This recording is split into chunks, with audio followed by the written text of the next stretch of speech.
부산 북갑 판세가 지금 요동을 치고 있습니다. 하정우 수석이 등판하자마자 손털기 논란, 오빠 논란 등 네거티브 공세가 장난이 아니네요. 결국 한동훈과의 양자 대결로 가게 될 이 판의 여론조사 결과까지 접전으로 발표되며 논란이 뜨겁습니다. 부산 북갑 판세 한번 살펴보겠습니다. 하정우 후보가 등판한 이후에 실시된 여론조사 결과가 나왔습니다. 하정우 후보가 청와대에서 사의를 표명한 27일부터 이틀간 KBS 의뢰로, 부산 KBS 의뢰로요, 여론조사가 진행됐는데요. 하정우 그리고 국민의힘 후보를 박민식 후보라고 가정하고 한 겁니다. 박민식 그리고 한동훈 이 세 사람의 3자 가상 대결 결과입니다. 보시면 30, 25, 24인데 이게 모두 오차 범위 내에 있습니다. 그래서 통계학적으로 말씀드리면 오차 범위 내 접전이다 이렇게 말씀드리는 게 가장 정확할 것 같습니다. 부산 북구가 보궐선거 출마를 위해 더불어민주당에 입당한 직후 구포시장에 방문한 하정우 전 청와대 AI 미래기획 수석. 장갑 낀 상인과 손잡은 뒤 두 손을 비비더니 다른 상인과 악수한 뒤에도 뭔가를 닦아내듯 같은 행동을 합니다. 이런 모습이 알려지자 북구갑 출마에 나선 경쟁 후보들은 공세를 폈습니다. 박민식 전 국가보훈부 장관은 뿌리 깊은 선민의식과 오만함이 무의식 중에 터져나온 것이라고 비판했고, 한동훈 전 국민의힘 대표도 시민들을 정말 진심으로 만나는 게 맞느냐며 가세했습니다. 정말 저마한 태도로 만나는 것인지 좀 의심될 만한, 국민들께서 보시기에는 실망할 만한 장면들이 여러 있었던 것 같아요. 국민의힘 지도부는 한층 공세 수위를 끌어올렸습니다. 이런 사람은 유권자에 대한 배려가 털끝만큼도 없는 사람이다. 유권자를 벌레 취급하는 사람이다. 논란이 커지자 하 전 수석은 기자들과 만나 하루에 거의 수백 명, 1000명 가까이 되는 분들과 악수를 처음 해봤다며 손이 저리다 보니까 무의식적으로 이렇게 쳤던 것 같다고 해명했습니다. 민주당도 엄호에 나섰습니다. 그러니까 처음 이제 정치를 하고 있는 분한테 그런 식의 그 네거티브부터 한다는 것은 좀 이해하기 좀 어렵습니다. 예. 그래서 정치 선배면 정치 선배답게 서로 비전이나 정책을 가지고 대화하고 논쟁하고 하는 그런 성숙한 좀 정치를 좀 보여줬으면 좋겠다. JTBC 이승환입니다. 부산 한번 가볼까요? 부산 한번 가보겠습니다. 네. 자, 하정우 수석이 이제 본격 출마 선언을 하고 이제 지역에서 뛰기 시작하지 않았습니까? 네. 첫날 내려가자마자 구포시장에서 한동훈 전 대표 만나서 조우하고 건강 챙기십시오. 네. 건설적으로 하시죠. 예, 뭐 어떻게 하시죠. 막 했었잖아요. 페어플레이 합시다. 네, 그렇게 하면서 이제 유권자들 만나면서 이제 처음으로 이제 민생 행보한 거잖아요. 네. 악수도 이제 하루에 막 수백 번씩 하고 했는데 그때 이제 한 상인이랑 악수하고 이제 손을 이렇게 터는 모습이 좀 논란이 되면서 하루 종일 시끌시끌 네. 했죠. 네. 이걸 두고 이제 뭐 이제 한동훈 대표 측에서는 공격을 하고 또 저요, 하정우 전 제가 수석 했어요. 측에서는 또 방어를 하고 하는데 요거 잠깐 보고 오겠습니다. 네. 네. 하루에 그 수백 명, 1000명 가까이 되는 분들과 악수를 처음 해봤잖아요. 손이 저린 거예요. 손이 저리니까 이렇게 자, 이걸 한 건데 무의식적으로. 물론 오해하실 수는 있다고 생각을 해요. 그 점에 대해서는 저도 유감스럽게 생각을 하는데 이런 의도를 가졌다라고 공격을 하는 걸 보니 현실 정치의 네거티브라는 게 이렇구나. 한동훈 대표님 중간에 조우를 했지 않습니까? 만나서 우리 발전적으로 하자라고 먼저 말씀을 하셨고 건설적으로 하자라고 이렇게 대답을 했는데 굳이 이렇게까지 하실 필요가 있나? 저는 그래서 그걸 더 지적하지 않고 넘어가려고 했는데 예. 민주당에 있는 간부들이 이렇게 얘기하더라고요. 아, 잘못이지만 대세에 지장 없다. 저는 그걸 보고 좀 놀라고 분노했습니다. 그럼 민주당이 생각하는 대세는 뭡니까? 네. 아주 선거에서는 진짜 과거의 선거들도 보면 작으면 작을수록 더 이슈가 많이 좀 되는 것 같기는 해요. 아주 그러니까 이 유권자들이 어떤 감정선을 약간 건드리는 것들 이게 꽤 많이 회자도 좀 되는 것 같고 더 많이 좀 뭐 언론 같은 데서도 인용이 좀 되는 것 같기도 하고요. 비판을 우리 윤희석 대변인이 하셨었군요. 세게. 아니 뭐 어제 시간이 아침에 방송이 편성이 되니까 네. 아침에 했으니까 좀 하셨구나. 일찍 한 거고. 네. 그러니까 그 손을 털었다는 거에 뭐 여러 가지 이유는 있겠지만 유권자들이 보기에는 좋은 장면은 아니잖아요. 그러니까 그 부분에 대해서 비판할 수 있는 거고 그걸 이제 좀 선거운동 과정이니까 이제 시작되니까 네. 상대 후보 입장에서는 그걸 부각시키는 게 당연한 거예요. 그걸 이제 느꼈다. 이제 이분도 이제 정치인이 된 거죠. 그런데 저는 이 탈탈 턴 거보다 그 뒤에 해명이 뭐 손이 저려서 손이 저린데 누가 이럽니까? 손이 저리면 이러지.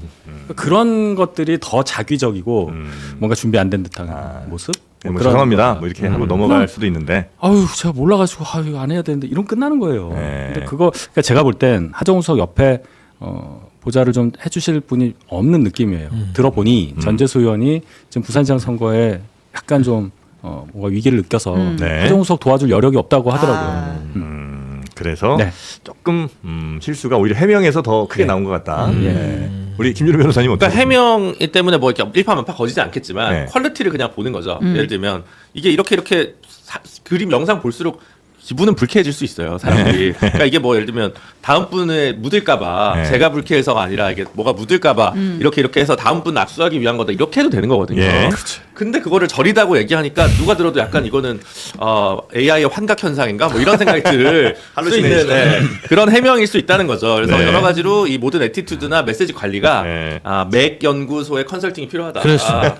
네. 제가 싸게 서영주에게 해드리겠습니다. 배워라. 싸게 해드리겠습니다. 어떻게 가르쳐 주실 같이 겁니까? 갑시다. 제가 운전하니까. 뭐라고 팁을 좀 주실 겁니까? 아니 근데 예. 그 사실상 장면을 보는 거잖아요. 장면. 예. 그리고 이제 사진 한 장이라는 게 중요한 것인데 본질은 하정우 후보 말이 맞을 수도 있어요. 본인 입장에서는 이 선거를 많이 처음 해본 사람들은 여성 그 후보자들은 이제 손이 좀 약하니까 많이 다니면 붕대도 감아요. 그만큼 악수를 하면은 압을 느끼는 거는 분명히 존재합니다. 맞죠? 예. 그래서 저는 하정우 후보가 그런 부분들을 플러스 얘기하면서 자기가 선거 부분에 있어서 잘 모르다 보니까 오해가 있었다. 그래서 다음부터 이런 부분은 주의하겠다. 하지만 실상은 그런 게 전혀 아니다. 이렇게 하면서 그냥 한마디로 사과하고 툭 치면 끝나는 거예요. 왜 그러냐면 이거를 길게 끌고 가면 안 좋은 것이고 네. 뭐 말씀한 대로 윤 대변인이 뭐 네거티브 할 수 있다. 선거니까 네거티브 할 수 있죠. 그리고 우리 하정우 후보도 한동훈 후보 네거티브 할 거예요. 언젠가는. 왜냐하면 약점이 보이기 마련이니까. 서로의 약점을 공격하는 거는 선거니까 그런 거라고 치고 네. 하지만 분명한 건 네거티브가 강하면 네거티브를 하는 쪽에서 역풍을 맞아요. 그래서 딱 적정량을 네거티브를 해야 된다. 그래서 저는 하정우 후보의 이 손털기 논란은 이 정도에서 뭐 길게 끌고 가는 문제는 아닌 것 같다. 그래서 저도 모르게 아주 심각한 문제까지는 아닌 것 같은데 있을 수 있는 일인 것 같은데 그 뭐 스피커들이 어떤 진영에 있는 분들이 난 더 큰 문제인 것 같은 게 과거에 이제 다른 진영에 있는 후보들이 그런 일을 하면 아 저건 실수 아니다. 저거는 국민을 보는 태도가 저렇게 발현된 거다. 뭐 고개를 조금 덜 숙인다든지 아니면 손을 좀 뺀다든지 이럴 때마다 예전에 박근혜 후보가 한번 이렇게 그랬었죠. 악수하려다가 네. 이렇게 뒤로 뺐다가 뺀 이제 그게 굉장히 근데 논란이 됐어요. 아파가지고. 그래서 이제 아파. 그 뒤에 실제로 붕대를 네. 감고 이제 뭐 했는데 그 전에 그렇게 비판들을 해대니까 상대가 또 비슷한 일이 어쩌면 크지 않을 수 있는 일인데도 그 비판을 하게 되는 거잖아요. 그러니까 이거는 그런 뭐 스피커들의 그러면, 과거 예. 했던 행적들이 참 문제인 것 같다. 하정우 수석이 이제 신고식을 세게 했으니까 예. 이 논란을 완전히 덮을 수 있을 정도의 뭘 보여주면 돼요. 그러니까 내가 AI 수석인데 AI 잘 모르시죠? 하면서 딱 해서 뭐 괜찮네. 이러면 재미나이 이제 이렇게 쓰시는 이런 거예요. 거는 끝나는 거죠. 근데 이게 계속 남는다 예를 들어서 그러면 뭐가 없는 거예요. 그래서 시험 때 오른 거다. 네. 정치라는 게 그런 거죠. 아직 한 달 정도 남았으니까. 네. 친한계에서 요 손털기로 맹공을 퍼붓고 있는 박상수 그래요? 요즘 어제 뭐 회복 폭발. 어떻게 했어요? 근데 이제 이제 영상을 류재화, 보고 많이 박상수 두 올리더라고요. 분이 아주 맹공을 했습니다. 근데 이제 손털기 맹공을 할 만한 소재는 되지만 네. 이게 계속 그렇게 빠져들어가면 스스로 좋아하면 빠진다니까. 너무 이 공격에 거기에 그래서 집중하다 이게 보면 그 말이 맞아요. 대세에 지장 없다는 말이 결국에는 이 부분을 가지고 완전 히 판을 뒤엎을 수 있는 그런 소재가 아니기 때문에 네. 여기에 너무 집착해가지고 자 끝났어 이거 하나만 잡으면 이제 우리가 승기를 잡아 이렇게 가서는 안 되고 네. 기본적으로 지적하고 가면서 승기를 잡을 수 있는 구도를 만들어가는 게 중요한 거지. 네. 지금 저는 하정우 후보하고의 구도보다는 박민식 후보하고의 구도를 한동훈 후보는 좀 걱정을 해야 된다. 아 오히려 그럼요. 이 3자 구도 자체가 네. 지금 하정우 후보는 그냥 기다리고 있는 거예요. 네. 여기가 어떻게 정리되느냐를. 그렇기 때문에 하정우 근데 어차피 후보하고 박민식 전 장관은 정리 안 될 것 같으면 차라리 지금 한동훈 후보의 전략은 빨리 하정우와의 1대1 구도를 확실히 만들어서 이 부산 북갑은 하정우 대 한동훈의 싸움이다라는 걸 인식시키는 게 오히려 더 나은 거 아니에요? 그게 첫날 나왔잖아요. 뭐가요? 두 분만 카메라에 시장에서 만났죠. 국보시장에서. 그러니까 박민수 후보는 안 왔고. 여기는 우리 둘밖에 없어. 네, 그냥 네. 선포한 게 됐지. 그러니까 그게 오히려 전략적으로 그럼 더 있지. 맞는 그러니까 것 같긴 하정우로 한데. 공격하지 지금 박민식 공격 안 하잖아요. 부산 북박 전재수 시장 후보 나선 곳에 이제 하정우 AI 수석이 나가게 되는 것 같습니다. 그런데 하정우 수석 나오는 걸 두고 어제 저희가 소개를 해드렸는데 조중동이 난리를 쳤죠. 아이고 참 그것도 우스운데 지금 한동훈이 거기에 출마를 하겠다고 하는데 하정우 수석이 나오는 거를 두고 이건 대통령이 선거에 개입한 거다라고 주장을 해요. 말이 된다고 생각하십니까? 한동훈이 페이스북에 그런 글을 올렸어요. 이재명 대통령이 하 전 수석에게 부산 북갑 출마 지시한 것 맞습니까? 하 전 수석과 청와대에 묻습니다. 그렇다면 이재명 대통령의 불법 선거 개입입니다. 아니 저건 이재명 지금 앞에 논리가 이재명 대통령이 부산 북갑에 출마하라고 해야 출마할 거고 아니면 청와대에 남겠다고 말했는데 출마하는 것을 보니 이재명 대통령이 결국 출마 지시를 한 것으로 보인다. 저게 이제 한동훈식 논리인데 저게 말이 되는 논리라고 생각하십니까? 아니요, 항상 저런 식이에요. 전재수한테도 너 맞아 아니야. 맞으면 문제, 안 맞으면 뭐 선거법 위반. 뭐 이런 식으로 논리를 딱 짜가지고 지금도 하정우 수석이 대통령실 참모잖아요. 청와대 참모니까 내 거취와 관련해서는 대통령께 좀 여쭙는 게 예의라는 취지로 언급한 거예요. 대통령이 선거 개입했네. 그런데 진짜 나왔네. 대통령의 지시가 있었어? 있으면 불법 선거 개입, 없었으면 너 거짓말. 뭐 하자는 겁니까? 말장난 하자는 겁니까? 제가 오늘 만평 중에 대단히 좀 인상 깊었던 게 국민일보 만평으로 기억하는데 하정우 얼굴을 지우는 거예요. 이 한동훈이. 왜냐하면 거기다 그리고 본인이 이렇게 이름을 써요. 이재명. 자기 체급을 스스로 높이려고 하는 거예요.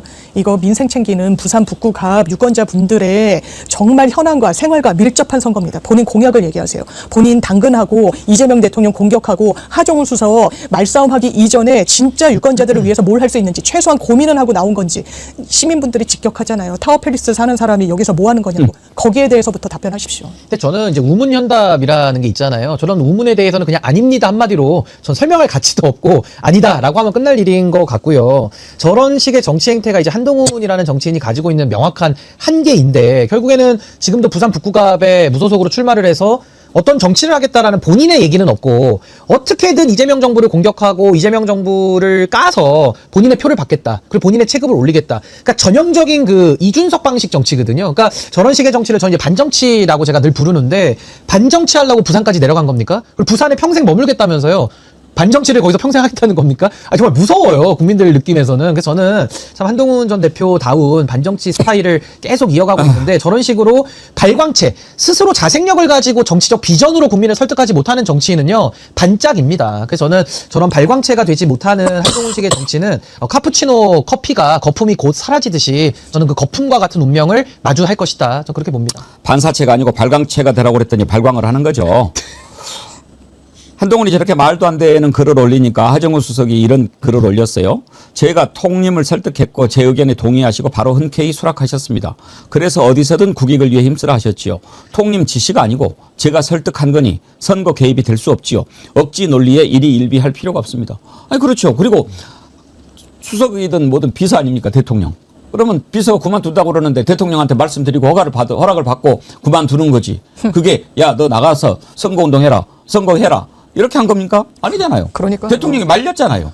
그 말을 배배 꼬는 거예요. 보고 싶은 건 보는 거거든요. 공격을 하기 위해서 나왔거든요. 공격과 비난이 정치라고 생각하는 인물이거든요. 그러니까 본인이 대안을 제시하고 미래를 제시하고 할 것 없이 본인이 보수 재건하겠다면서요. 보수 재건하려면 정말 부산 북갑에서 뭘 할 수 있는지부터 얘기를 하시라고요. 말꼬리 잡고 그래서 본인이 총선 사실상 대표로 치렀을 때 어떻게 했습니까? 처참한 성적표를 받아 안았잖아요. 그런데 본인 출마는 어떻게 합니까? 본인이 심지어 몸담았던 정당을 공격하고 공세하면서 반대편에서 경쟁자로 하면서 흰 옷을 입고 선거를 뛴다? 이거는 명분 있습니까? 이건 실리가 있습니까? 이거는 유권자들이 좋게 보실 지점입니까? 아니잖아요. 본인 얘기를 하시라고요. 그러니까 저는 이제 한동훈 대표가 이건 뼈아프게 받아들여야 되는 게 한동훈 대표의 정치에는 국민이 없어요. 국민이 빠져 있습니다. 항상 이재명 대통령 나 급 높여줘 이거밖에 없거든요. 거기다가 또 하나는 거짓말이 있죠. 아니 국민이 없는 정치인인 걸 다 아는데 지금도 없잖아요. 근데 또 책 제목은 또 국민이 먼저라고 해요. 그러니까 국민을 또 이용할 때는 또 이용을 하는 거거든요. 그러니까 저는 한동훈 전 대표가 정말 하고 싶은 정치가 없고 오로지 하정우 떨어뜨리려 나왔다라는 지금 본인의 주장을 저렇게 밝히고 있는데 과거에 그랬던 정치인 하나 있죠. 이정희라는 분이 있어요. 박근혜 대통령 떨어뜨리려 나왔다고 하면서 본인이 그냥 사라져버렸거든요. 저는 한동훈 전 대표가 굳이 따라할 모델이 없어가지고 이정희 씨 모델을 따라해서 하정우 수석 떨어뜨리러 나왔다. 지금 딱 그거 하고 있는 거거든요. 저런 식의 정치 행태가 너무 올바르지 않고 국민이 배제된 정치, 국민을 소외시키는 정치, 그걸 북구까지 내려가가지고 하겠다라는 게 아니, 저런 정치 할 거면 그냥 본인 타워팰리스 사니까 그냥 거기 출마해서 그냥 반정치 하지 뭘 멀리까지 내려가서 북구 국민들한테 폐를 끼칩니까? 굉장히 저는 잘못된 정치 행태다. 근데 바로 잡아줘야 되는데 저 고집이 바로 잡힐 것 같지는 않고요. 본인 스스로 거품이 사라지듯이 사라질 걸로 저는 예상해 봅니다. 한동훈이 왜 저러는지 이해는 갑니다. 여론조사 꽃에서 여론조사한 것이 나왔는데요. 하정우 수석 출마 선언도 아직 안 했는데 44%예요. 그리고 한동훈은 지금 국힘당 후보로 거론이 되는 아직 확정 안 됐죠. 국힘당. 일정입니다. 예. 박민식보다 더 낮아요. 24.5 대 22.9. 지금 이런 상황입니다. 예. 제가 보기에 3등을 벗어날 수 있을까 싶은데 아마 처참하게 깨질 수도 있어요. 지난번에 장해찬 봤죠? 국힘당이 지금 뭐 일부에서는 그래도 한동훈하고 단일화해야 되지 않느냐. 일단은요. 박민식이 단일화할 리가 없고 국힘당 장동혁이 대표로 있는 한 한동훈 되는 꼴을 볼 리가 있겠습니까? 그런데 이제 한동훈이 그렇게 이야기하잖아요. 그러면은 대통령실에 있다가 나오면, 청와대에 있다가 나오면 그 대통령 선거 개입이냐? 여러분, 제가 사진 하나 보여드릴게요. 이게 언제적 사진일까요? 2023년 12월. 지금 얼굴들 한번 쭉 보십시오. 다 정부의 장차관, 비서관 했던 자들입니다. 지금 보면은 왼쪽에 대변인 하고 있는 박성훈, 김은혜, 주진우 막 보이잖아요. 이 다 총선 출마한다고 대거 차출했다라고 하는 기사가 있어서 여러분들 보여드리는 거예요. 그러면 저거 다 윤석열 개입한 거네? 그러니까요. 한동훈식으로 하면 다 개입된 다 개입한 거죠. 네. 그리고 한동훈 전 대표는 저는 이런 말할 자격이 없다고 보는 게, 아니 법무부 장관 이임식하고 바로 비대위원장 취임한 사람이 본인인데 뭐 정치적 논란 이런 거 만들고 싶은 마음은 알겠습니다만은 그게 먹힙니까? 본인부터 돌아보라고 국민들이 어미 꾸짖으시죠. 그래서 저는 좀 정치를 할 거면 정치인답게 좀 바르게 해야 되는데 발음이 없고 국민이 없어요. 근데 무슨 정치를 하겠다고 저렇게 돌아다니는지, 거기에 대해서 아마 국민들의 응답은 아주 냉엄한 저 성적표가 아마 앞으로 숫자로 보이고, 아까 저 앞자리가 지금 2잖아요. 저게 3으로 가고 싶을 텐데 앞으로 저는 1로 떨어질 가능성이 매우 높다. 계속 이제 거품이 꺼질 겁니다. 제가 볼 때는. 한동훈이 뭐를 했다고 그렇게 또 참 하는지 저는 그것도 이해가 안 가요. 아니 근데 스타성은 일부 있어가지고요. 나름의 그 셀럽의 기질은 있는데, 아니 정치인이 정치를 해야지 무슨 셀럽 뽑는 경진대회가 아니잖아요. 그러니까 그런 셀럽 정치는 이준석 하나만으로 지금 대한민국이 몸살을 앓고 있고 족한데, 굳이 한동훈까지 저렇게 그 안 좋은 일을 따라하겠다라는 것이 참 비극적인 일 아닌가. 결국은 이번 지방선거가 윤핵인과 한판 붙는 그런 지방선거가 될 것 같습니다. 여기 정우 오빠 해보여. 오빠 해봐요. 해당 장면이 담긴 영상이 공개되자 국민의힘은 아동 성희롱, 아동 학대라며 비판을 쏟아냈습니다. 논란이 커지자 결국 정 대표는 사과의 뜻을 밝혔습니다. 정 대표는 당을 통해 구포시장 방문 과정의 상황과 관련해 아이가 논란의 중심에 서게 돼 상처받으셨을 아이와 아이의 부모님께 송구하다고 말했습니다. 하 후보도 오늘 지역 주민들을 만나는 과정에서 아이가 논란의 중심에 서게 되었다며, 이로 인해 상처받으셨을 아이와 부모님께 사과의 말씀을 드린다. 더욱 조심해서 낮고 겸손한 자세로 주민분들을 만나겠다고 밝혔습니다. 하정우 수석 얘기는 어떻게 보시는지. 뭐요? 하정우 수석 왜? 뭘 어떻게 봐요? 오빠요? 있었다죠. 오빠 논란? 네. 보기를. 저는 그 뉴스를 보고 정청래가 정청래했다 딱 생각이 들었어요. 제가 정청래 대표를 어렸을 때부터 잘 압니다. 저보다 후배긴 한데 굉장히 성인적이고 소통 능력이 좋고 사람들한테 친숙해요. 예. 근데 그게 과할 때가 있어요. 그래서 저런 사고가 나는 반드시 터질 거라고 예상했습니다. 저처럼 품격을 지키지 잘 못해요. 이게 그냥 해프닝인지 그냥 뭐 심각한 문제인지. 아니 그러니까 심각하지는 않은 거지만 여당의 대표로서 전국을 다니면서 열심히 뛰는데 저런 실수들이 번번이 나올 수밖에 없는 저는 분으로 알고 있어요. 알겠습니다. 그래서 정청래가 정청했다고 생각합니다. 근데 이제 저희가 국민의힘과 다른 점은 바로 또 이제 사과했습니다. 공지했고요. 사과했다. 사실 분위기 띄우려고 한 농담이었는데 어쨌든 아이와 부모님에게 그렇게 한 거에 대해서는 뭐 사과한다라고 이제 대변인 공지를 했기 때문에 뭐 이제 말씀하신 것처럼 이제 악의적인 그런 건 없었지만 정말 저기 선거에서는 정말 이런 말 한마디도 조심해야 되겠다는 생각은 좀 하고. 아니 당연히 좋지 않죠. 하정우 수석이 일단 내려가는 게 화제였는데 내려가서 손털기부터 시작해서 계속 구설이잖아요. 게다가 이번엔 당대표까지 함께 내려가가지고 구설을 만들었기 때문에 저게 뭐 좋을 리가 있겠습니까? 근데 이제 앞으로 저런 게 더 나오면 이거는 정말 선거판에서 악재가 되고 영향을 줄 수가 있어요. 지금까지는 저로 인해서 무슨 구도가 바뀌었다라고까지 볼 만한 그런 상황은 아니지만, 아니 그 초짜 후보가 내려가서 손털기 같은 실수를 했는데 뭐 그게 그분이 갖고 있는 품성이나 의도와 무관하게 어쨌든 보여서는 안 됐던 실책이잖아요. 근데 당대표까지 내려가서 저런 모습을 만듭니까? 어떻게 보면 조금 선거를 너무 쉽게 보고 있는 게 아닌가, 민주당이 전체적으로 그런 생각이 들고요. 머릿속에 평소에 무슨 생각을 하고 살면 초등학교 1학년한테 오빠라는 얘기를 합니까? 그러니까 저는 정청래 대표가 오빠라고 해봐라고 했는데 거기에 하정우 수석이 무슨 오빠예요, 아저씨조가 아니라 오빠 뭐 이러고 호응을 하고 있더라고요. 저 이 자체도 되게 좀 이상한 그림이라고 생각을 했고 사과를 했다고 하지만 두 사람의 사과를 한번 비교해 보세요. 말을 맞췄습니다. 8살이라고 하는 그 1학년 아이한테 오빠라고 한 건 대단히 잘못입니다, 죄송합니다가 아니라 아이가 논란의 중심에 섰습니다, 죄송합니다. 그 똑같은 사과문을 똑같이 올린 거거든요. 그 문장이. 이건 말을 맞추고 사과를 한 건데 이게 과연 맞느냐. 진정성이 없다. 그러니까 이 진정성이 없다는 게 아니라 지금 핀트를 잘못 잡고 있는 거예요. 8살 아이한테 오빠라고 강요하는 것은 명백한 잘못입니다. 주진우 의원이 올렸지만 어떤 경찰관이 동료한테 오빠라고 강요했다가 징계를 당했는데 그게 부당해가지고 행정소송 제기했다가 패소당했거든요. 그러니까 그게 오빠라고 강요하는 것은 문제예요. 그 법적으로도 문제가 되는 거라고 좀 봅니다.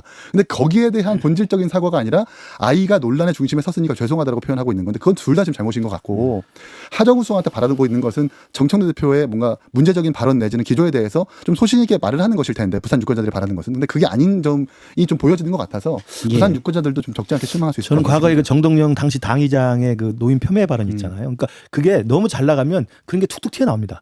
이게 그냥 처음에 잽처럼 별거 아닌 것 같죠? 한 번 두면 이게 계속 반복돼 보세요. 제가 볼 때 심상치 않을 거예요. 특히 정청래 대표 정말 조심해야 될 조심해야 된다. 첫 번째 주인공은 뜨거워진 부산입니다. 하정우 전 수석과 한동훈 전 장관. 하정우 전 수석의 이른바 인사 이 손털기 논란이 있었습니다.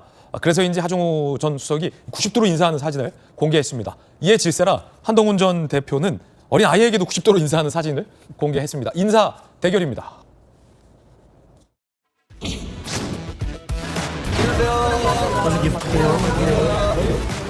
같이 와요, 같이. 근데 인사 안 하고 같이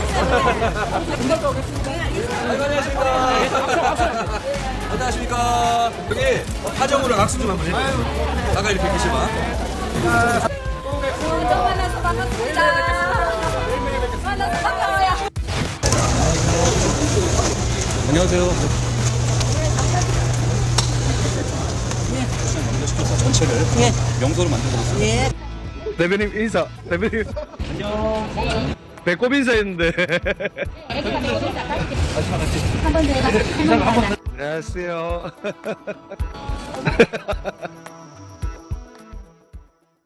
정치 변호사님, 부산은 인사 잘하는 사람 뽑습니까?